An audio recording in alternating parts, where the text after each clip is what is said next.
Je m'appelle Maxime Bellonnet, je suis ébéniste et sculpteur et je travaille au sein de mon atelier le bois, la pierre et le métal. Je fabrique des paysages d'intérieur. C'est pas commun. Je pense mes pièces comme des paysages. C'est-à-dire que j'aime l'idée que dans un paysage, il y ait cette notion de contemplation parce qu'on regarde sans regarder et on a toujours l'impression d'avoir des nouvelles choses à découvrir dedans. Ça crée une émotion que j'essaie de transmettre dans mon travail. C'est des pièces qui peuvent être des lampes, des appliques, du mobilier comme des tables basses par exemple, des sculptures.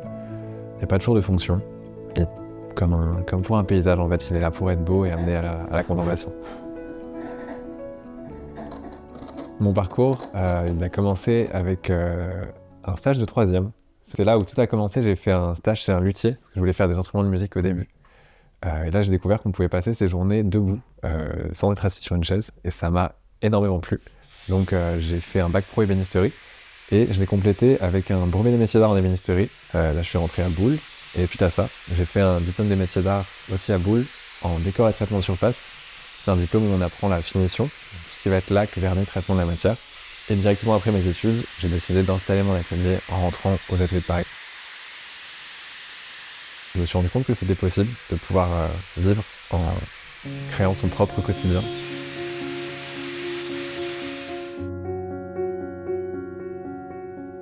Je suis complètement à cheval entre l'ébénisterie et la sculpture. C'est pas forcément une matière qu'on associe au premier abord, mais pourtant la pierre est pas si loin que ça.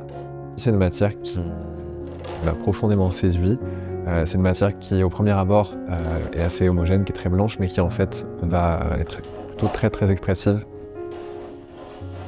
Pour moi, l'ébénisterie, ça nous apprend une certaine méthodologie dans le travail, tout un enchaînement de phases pour réaliser un projet.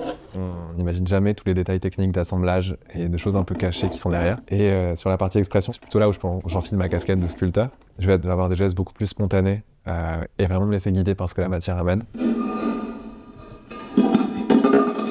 Je suis tout le temps en phase de recherche à l'atelier et j'aime bien emmener la pierre dans des terrains où on n'attend pas. Les gestes favoris, je pense que j'en ai deux. J'ai tout d'abord le geste où je vais venir un peu me casser la pierre.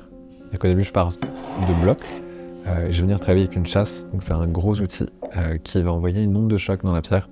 Et ça va venir libérer une couche de sédiments et amener un dessin qui est complètement aléatoire. C'est comme révéler un objet qui est déjà présent dans la matière. Le fait que je ne contrôle pas le dessin fait qu'après je vais jouer justement avec la forme que j'ai obtenue pour travailler tout le reste de l'objet en fonction de cette forme pas du tout attendue. Mon second geste préféré, c'est un geste qui est aussi dans la pierre, c'est un geste qui est plutôt méditatif. C'est un geste que je vais appliquer avec une gradine, qui est un outil de taille de pierre qui sert à creuser et texturer la roche. Et donc je peux me prendre des après-midi entières à être là au-dessus de mes pierres avec l'outil et je m'en sers un petit peu comme d'un crayon pour dessiner.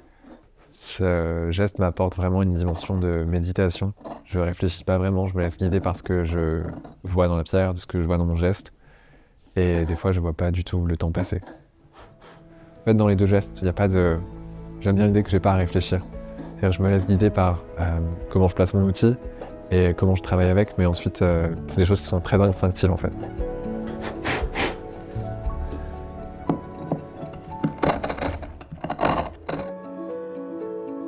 La transmission, c'est ce qui permet de continuer à faire exister un métier, c'est ce qui permet de continuer à le faire évoluer.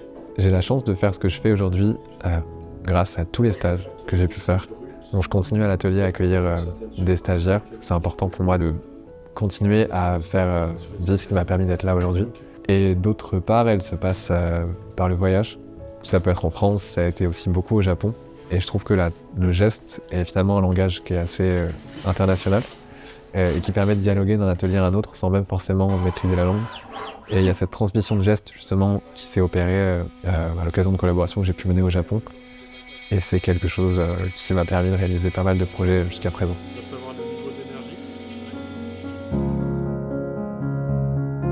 J'ai de très bons rapports avec la Fondation Rémy Cointreau.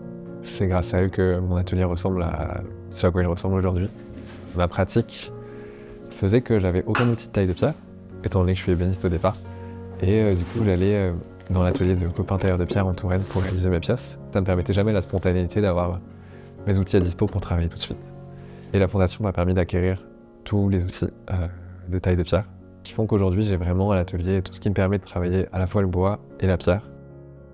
Au-delà de l'accompagnement au départ, elle continue un peu à veiller sur nos activités, très curieuse de ce qu'on fait et à toujours être à l'écoute un peu de nos besoins.